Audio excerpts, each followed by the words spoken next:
Hello friends, ई content classes में आप सभी का स्वागत। आज का जो वीडियो है वो है वीडियो बीए पार्ट प्रथम वर्ष के विद्यार्थियों के लिए, जो उनके प्रश्न पत्र में, जो उनके सिलेबस में जो टॉपिक है, प्राचीन जो भारत का व्यापारिक संबंध था या प्राचीन भारत में जो व्यापारिक मार्ग थे, उस पर हम बात करेंगे आज के इस वीडियो में। ये video as a short notes type में ये वीडियो है। इसके अंतर्गत हम प्राचीन भारत में व्यापार की स्थिति क्या थी। आप सभी जानते हैं कि प्राचीन भारत में भारत का विदेशों से एक जो जरिया था, व्यापार का जरिया, उस व्यापार के जरिए से उन देशों से उनका संबंध था। व्यापारिक मार्गों ने ही भारत में इन बाह्य आक्रामकताओं के लिए एक मार्ग को सुनिश्चित किया। जल मार्ग और स्थल मार्ग, इन दोनों मार्गों से प्राचीन भारत से ही हमारा जो विदेश है, उन विदेशी लोगों से हमारा संबंध स्थापित रहा है। आप सभी जानते हैं हमारे भारत की जो प्राचीन संस्कृति है, हड़प्पा संस्कृति में हमें ऐसे कई पुरातात्विक साक्ष्य मिले हैं, जिन साक्ष्यों के आधार पर यह सुस्पष्ट हो गया है कि प्राचीन काल में हमारे प्राचीन भारत की संस्कृति, सैंधव संस्कृति के लोगों का विदेशों से व्यापारिक संबंध स्थापित था। भारत में उपजाई जाने वाली जो यहाँ के मसाले थे, उन मसालों का प्राचीन भारत में हम विदेशों से उनके यहाँ से निर्यात होने का हमें साक्ष्य मिलता है, और यही साक्ष्य हमें प्राचीन भारत में जो व्यापार की स्थिति थी, उस स्थिति को हमें बतलाता है। प्राचीन भारत के इतिहास की जो प्रमुख विशेषता है, वो उस काल में जो व्यापार और वाणिज्य की जो प्रगति हुई थी, वो प्रगति किस प्रकार की थी। हड़प्पा संस्कृति के लोग जो उनके व्यापारिक संबंध थे, उन व्यापारिक संबंधों में जिन देशों से, जिन सभ्यताओं के लोगों से उनका संबंध रहा, जैसे मिस्र एवं मेसोपोटामिया के लोगों के साथ में उनका व्यापारिक संबंध था। वैदिक साहित्य व्यापार से जुड़े फणी लोगों का उद्योग का उल्लेख हमें करता है। फणी अर्थात व्यापारी। वैदिक साहित्य में भी हमें तात्कालीन समय में जो विदेशों से जो व्यापार होता था, उस व्यापार का हमें उल्लेख मिलता है। ऐसे वैदिक काल के लिखित साक्ष्यों में हमें ये चीज देखने को मिलती है।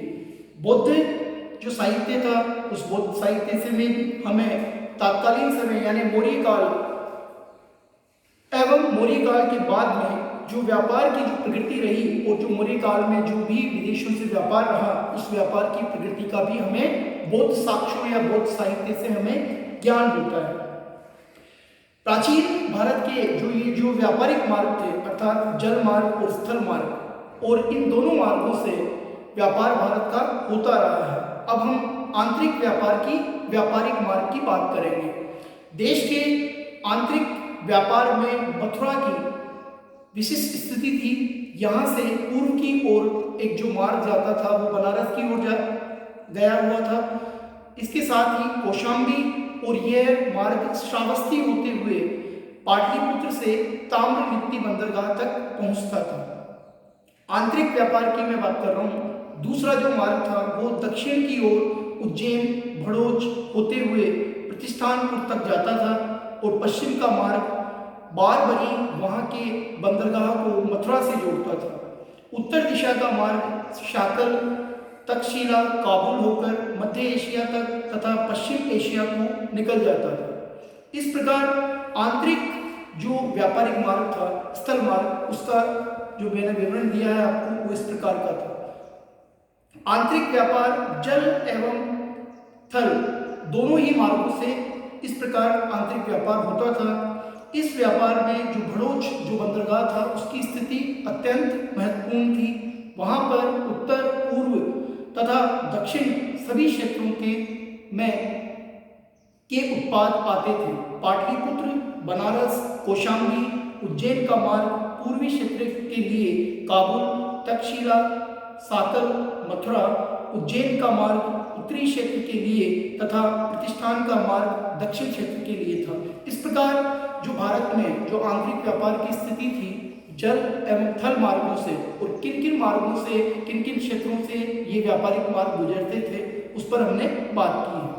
अब भारत में जो बाह्य व्यापार का अर्थात बाह्य व्यापार का मार्ग था, हम उस पर बात करेंगे। बाहरी देशों के साथ जो व्यापार स्थल मार्ग तथा समुद्र मार्ग दोनों से ही होता था।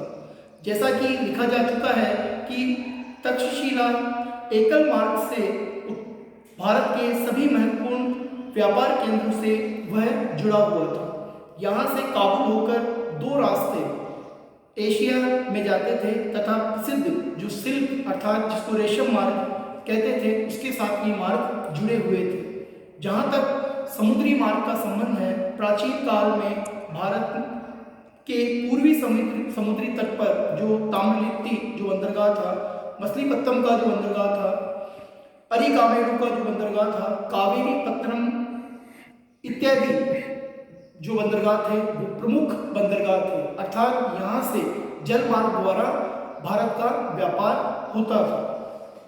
पश्चिमी समुद्र तट पर स्थित मुख्य बंदरगाह थे जिसमें मुजरिस, तोंदिस, नौर, सोपारा तथा भरोच, ये जो पश्चिमी जो बंदरगाह थे जहाँ से भारत का जल मार्ग द्वारा व्यापारिक संबंध स्थापित होता था।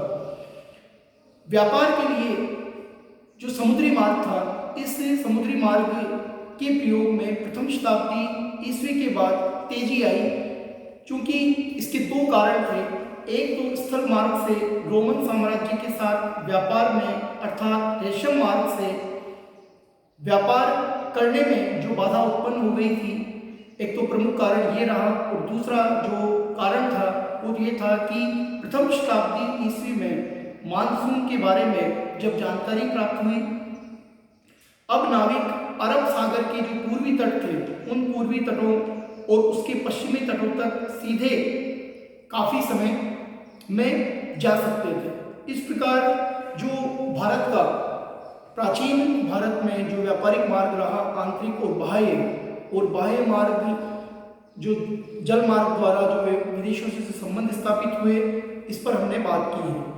भारत से व्यापारी मणियाँ, मोती, सुगंधित पदार्थ, इत्र, मसाले, रेशम तथा मलमल, रोम को ले जाते थे। यानी इन वस्तुओं का भारत से निर्यात किया जाता था, भेजी जाती थी।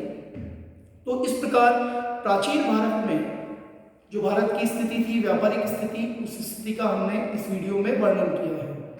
प्राचीन काल में, मध्यकाल में और आधुनिक काल में, इन तीनों कालों में भारत का जो व्यापारिक संबंध रहा है, वो संबंध कहीं न कहीं हमें भारतीय इतिहास की जानकारी को भी देता है, क्योंकि ये जो संबंध व्यापारिक स्थापित हुए, इन संबंधों से ही भारत में विदेशियों से हमारा संपर्क स्थापित हुआ। आज का ये वीडियो था भारत के प्राचीन मार्ग, जिन क्षेत्रों से व्यापार होता था, व्यापार की स्थिति क्या थी, उस पर हमने चर्चा की। धन्यवाद।